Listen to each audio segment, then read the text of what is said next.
The President of the Federal Republic of Nigeria, Ahmed Bola Tinubu, who is not physically present, and the Vice President who is representing him, the SGF and other government officials who are present.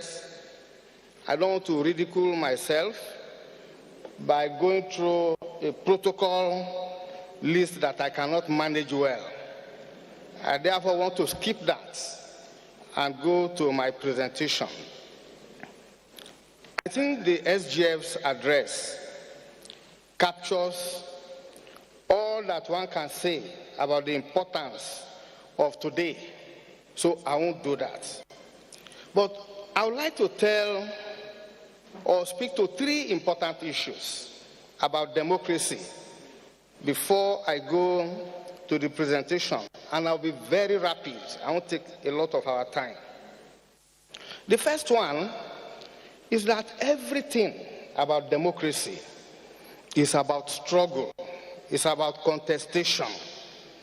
And I think the fact that citizens of this country fought consistently, to revalidate June 12th, and to also insist that we need to set aside and make it Democracy Day, points to that element of struggle. But I think of democracy in terms of contestation around its meaning, around its practice.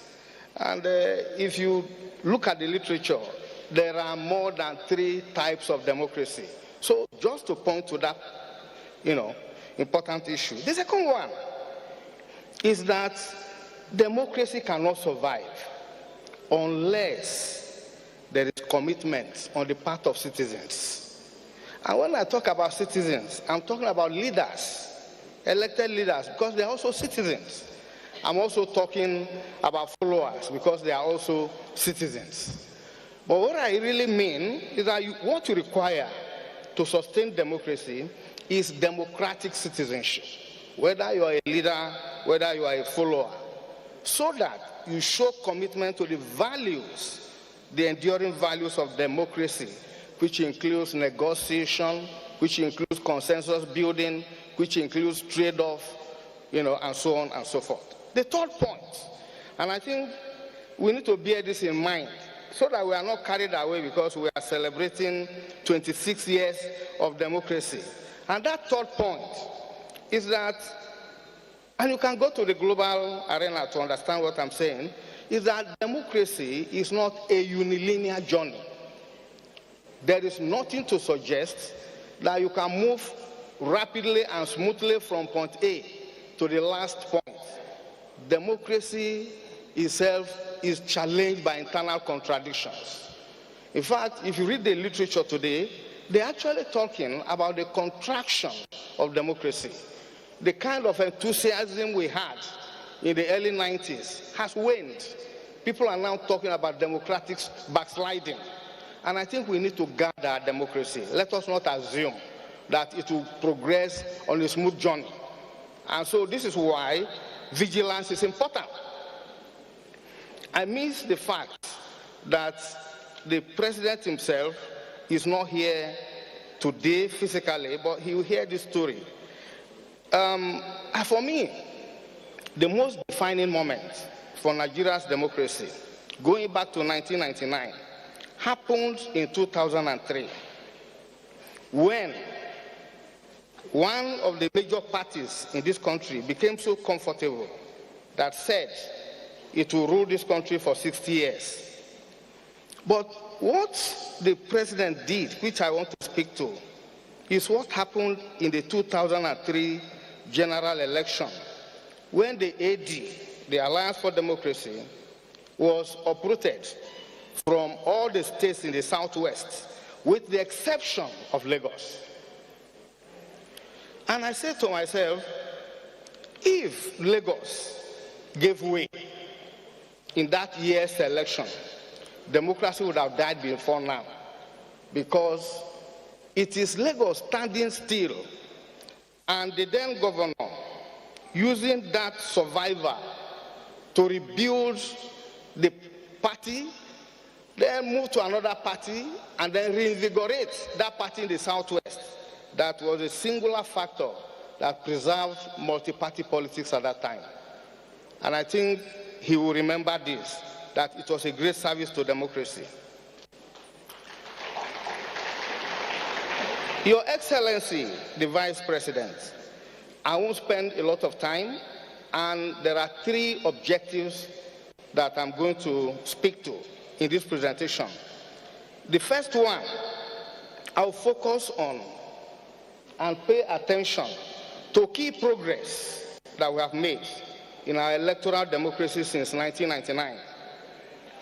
The second one, I will highlight the struggle of democratic governance with the twin challenge of national development and nation building since 1999. In fact, my own understanding that the 2 most tragic failures of post-colonial Nigeria is a failure of development and nation building. How has this democracy struggled with it? The third one, I will simply outline the key economic and governance reforms that are needed to consolidate this democracy. I then move to the general introduction of my presentation. I'll start by saying that we don't have debates in this country about what we want to achieve as a country.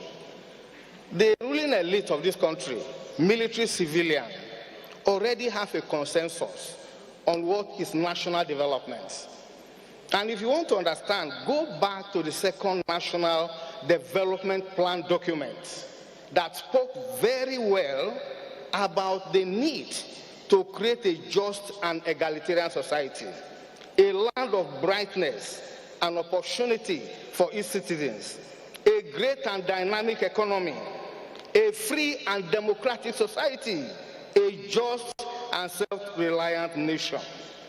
If you put this together, what it tells us is that our country is supposed to be built as a social democratic society where equality of citizens is guaranteed.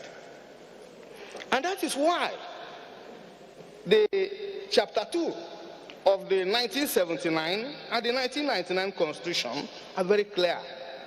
The chapter that talks about fundamental objectives and directive principles of state policy.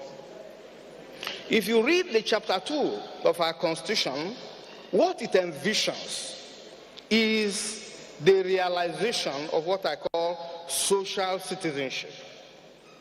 And for me, that chapter is more important than Chapter 5 on fundamental human rights. Because if you don't have access to opportunities and be able to do 1 or 2 things, Chapter 5 becomes meaningless. So, and I think we need to bear this in mind. And that is why, until the mid-1980s, when structural adjustment program was introduced, this country ran as a state-led process of capitalist modernization. But we have done that. Market reform took over in 1986, and we have remained with market reform. And I think for good reasons.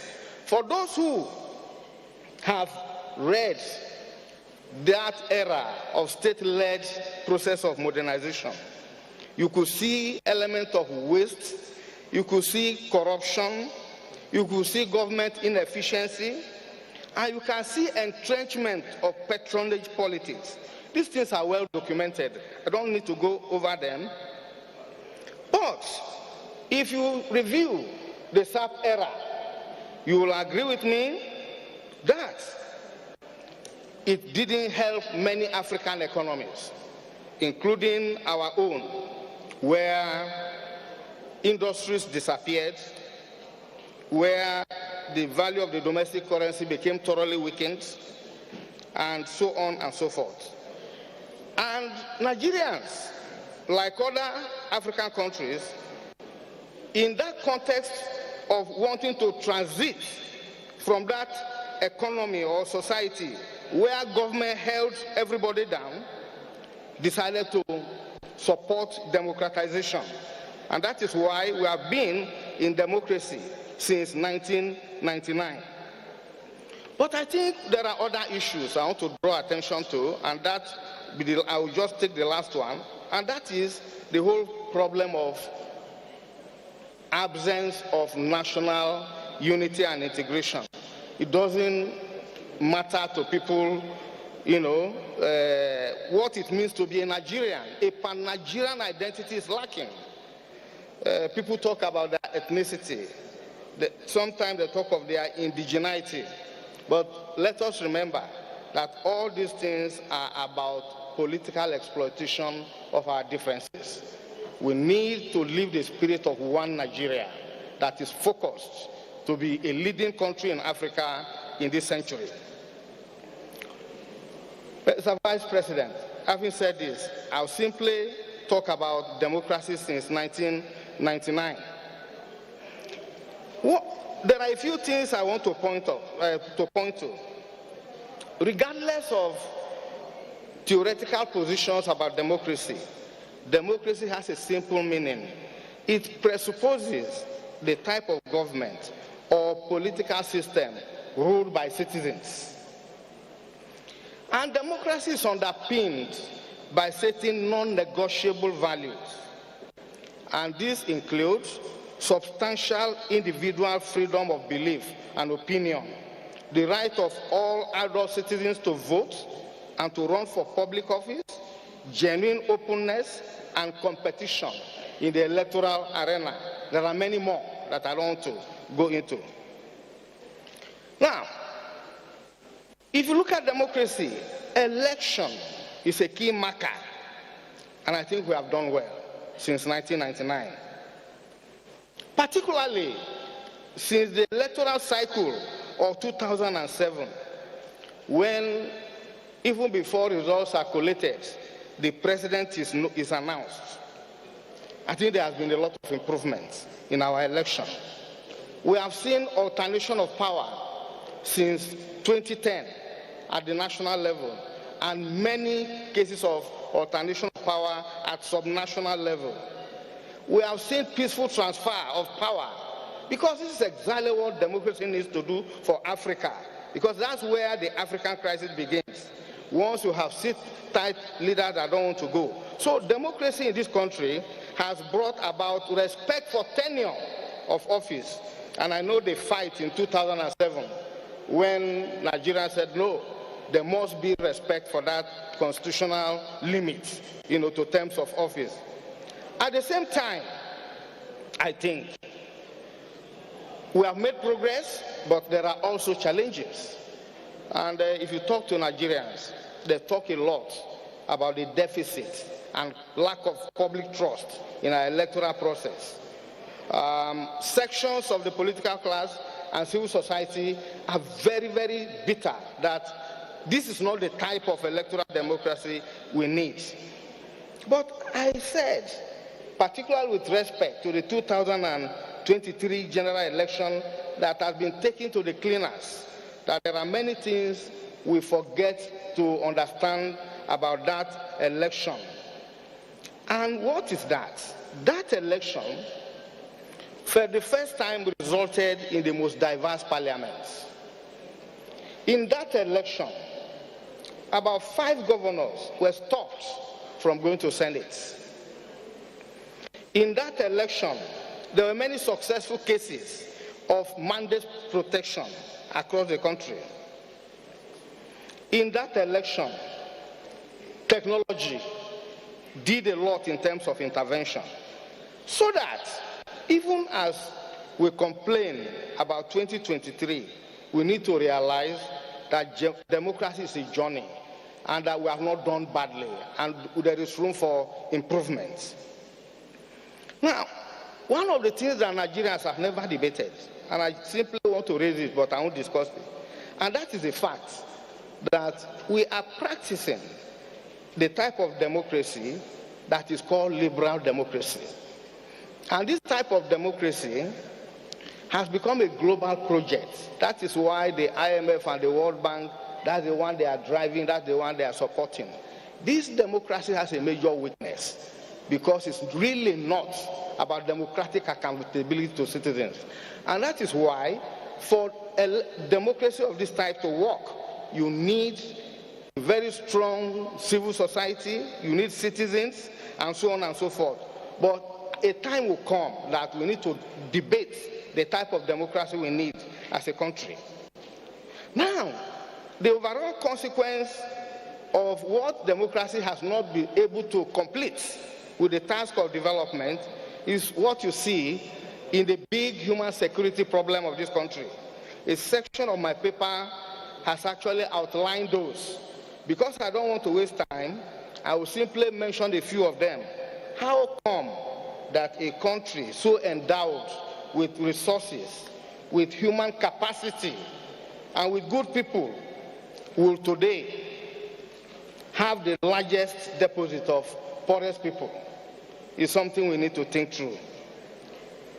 This country has been declared the poverty capital of the world. This is something that I think is not good for us. And we have less population than China and India. And then look at the percentage of people that are in extreme poverty.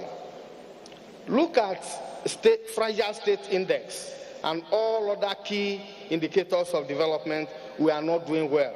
And that is why we need to reinforce our democracy so that we can address these challenges. And my point is that all the problems I've outlined are not problems you can attribute to the regime in power today. It's a cumulative consequence of the failure of post-colonial life. And all of us must feel guilty because we haven't done what we need to do to address the key challenge of development. And for me, to go forward, what we need is paradigm change in terms of governance, in terms of our democratic politics, and in terms of statecraft. But also, more importantly, we must address frontally the question of economic reform. And that is where I get to the third part of my presentation. And I think I'm more than halfway through into my presentation. So endure me a little. Now, in May 2023, the president of this country announced the removal of fuel subsidy. That was quickly followed by the unification of Naira's exchange rates with the major currencies of the world. Now, I read the Afrobarometer report on this. And Afrobarometer says that a large majority of Nigerians disapprove of the government decision to remove fuel subsidies, with more than half calling for their reinstatement, even though at the expense of other key sectors, such as health and education. But the point is, when it comes to dealing with this problem, it is not about populist gestures.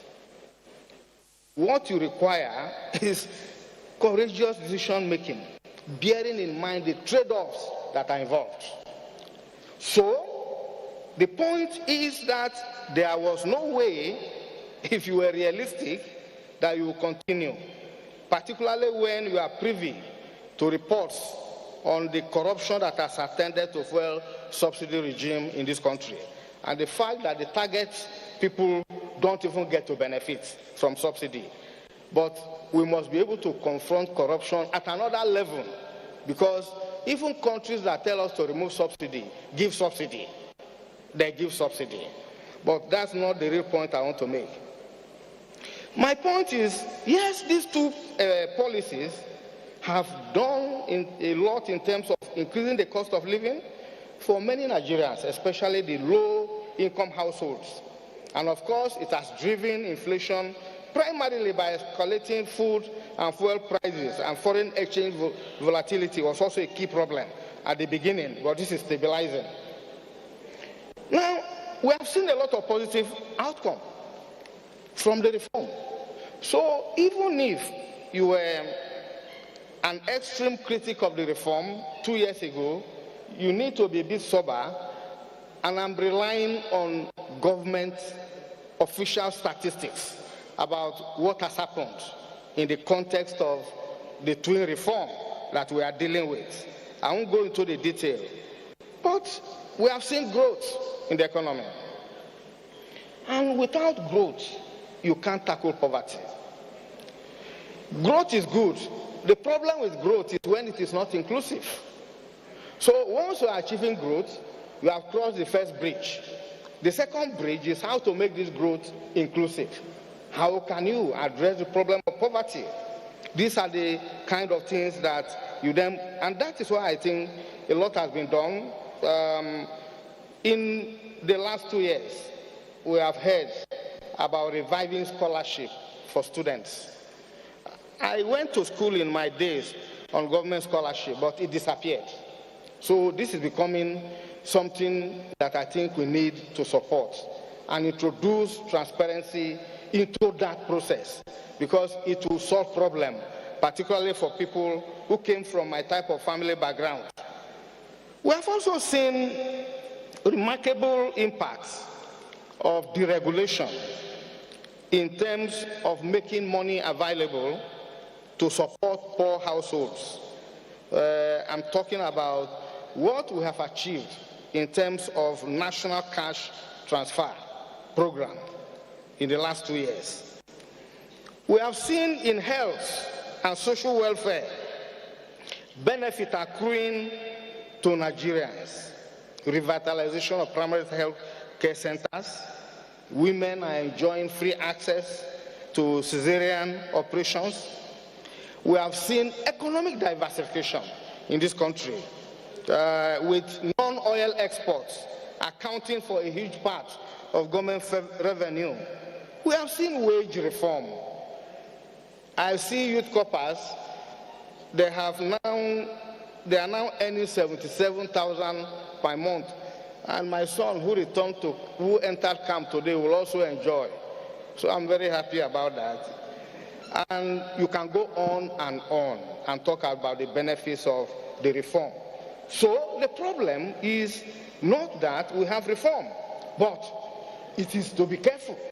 You know, I studied the World Bank, I studied the IMF, and they have a language about reform that is very sexy.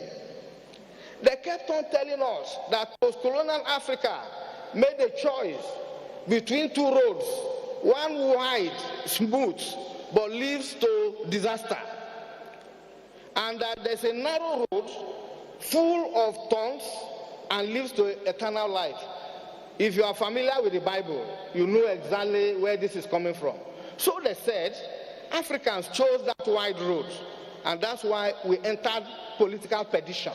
So they now tell us to choose that road that is narrow and thorny, because there's life, or we win at the end of the tunnel. It is very interesting to do reform. It is interesting to ensure that government doesn't carry burden that it's not supposed to carry. But we need, as a country, to strike a delicate balance between the neoliberal agenda and economic nationalism. It is important to listen to the advice of the bank and the fund, but at the same time, stick to those things that will lead to national redemption. You need to think more about obligation to your citizens and loyalty to your citizens. And I think this is where the commitment of the president, that by the time I leave, everybody will enjoy the benefits of change. That is why it is something we need to stand on, and that is something we need to put more pressure on him to deliver, because that is the only way we can strike a balance between the neoliberal agenda and the dictates of national economic survival. And I'm so convinced that the president has this kind of image, to leave a legacy for himself. And that's why we need to think about what we need to do from now. Yes, I've seen impressive figure in terms of revolution in agriculture, but I think we need to do more for a country, because these are comparative advantage. If Rwanda can depend on foreign exchange from agriculture, we are in the better position to do this. And I think the president's effort in terms of combating insecurity, and I saw the impressive statistics about that. If you don't do that and focus on that, our local farmers may not be able to enter their farms. the Minister of Information comes from Niger. Some of the things I read while I was in Niger was very frightening, that farmers have to pay a fee to bandits, and they give them receipt for payment before they can enter their farm. You cannot win the battle against food insecurity. And I think this is something we need to support, and also do so with little consideration for the rights of those who are driving insecurity. That is where I differ. And I think we need aggressive industrialization in this country. The government is doing well in terms of tax reform. This is impressive. Nobody thought about this. The fact that there are multiple taxations in this country has driven away many people. But when you do industrialization, revive the basic industries, you can actually provide employment and take millions of people out of poverty. Then tax reform will yield higher return from a production-based economy. I'm getting to the end of my presentation, Mr. Vice President. I just want to say that, yes, we are a federal polity, and in the name of federalism, states claim autonomy. The president did well with the local government reform. When I go back to the 1976 local government reform document that tells us that we need genuine local government that can be a learning school for politicians, that can undertake key development activities which are lined up in the Constitution. I then say, why did we allow local governments to disappear? So reviving local governments and giving them autonomy is good. But I think we can move beyond that to support a program of local governance, which is more than functional local governments. Where you need to create real partnership between local government institutions, civil society and community people, and the state governments to put money into one basket to drive development, which they can all, co-supervise and ensure accountability. I think we need this. I'm also worried that, yes, if you look at the 36 states in the country, there are pockets of government effectiveness, but there are many states where governance does not happen. You can't develop a country. It's not the responsibility of the federal government alone.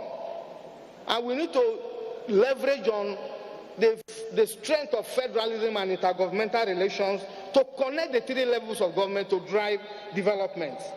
And if you do not do that, the state assemblies cannot even checkmate the governor. And that is why I think the president of this country needs to put all his weight behind autonomy for state assemblies in the ongoing constitutional reform agenda, because that will change the narrative of governance at subnational level. I think this is something we shouldn't play with. I read the impressive story about what the EFCC has done in terms of anti-corruption, and I think the kind of money they have collected back from those who stole is more than what had happened in previous years. That is good. And there's one phenomenal example of one individual that had 753 duplexes, units of duplexes, which the EFCC has already collected back. This is impressive. But we need more than that. What we need is a comprehensive anti-corruption program that brings citizens, civil society, and those institutions together, while we focus on reforming those institutions and creating more capacity for them to do their work. 2 minutes, I'll go away. As I said, we need to safeguard our democracy. I am reading the book by David Runciman, How Democracy Ends. And I'm seeing Trump and the far right in Germany challenging the basic tenets of democracy. It's a warning sign that we do everything possible to safeguard our democracy. That's why we are celebrating. We need to support economic growth, but we need a reform agenda that helps us to be more equitable society. But more importantly, I want the president and his cabinet and those who are ruling this country to go back to the commitment they made in the APC agenda. That is a very, very powerful document that looks like being lifted from chapter 2 of the Constitution. If we do that and drive governance and reform, this country will be a different country altogether. I thank all of you.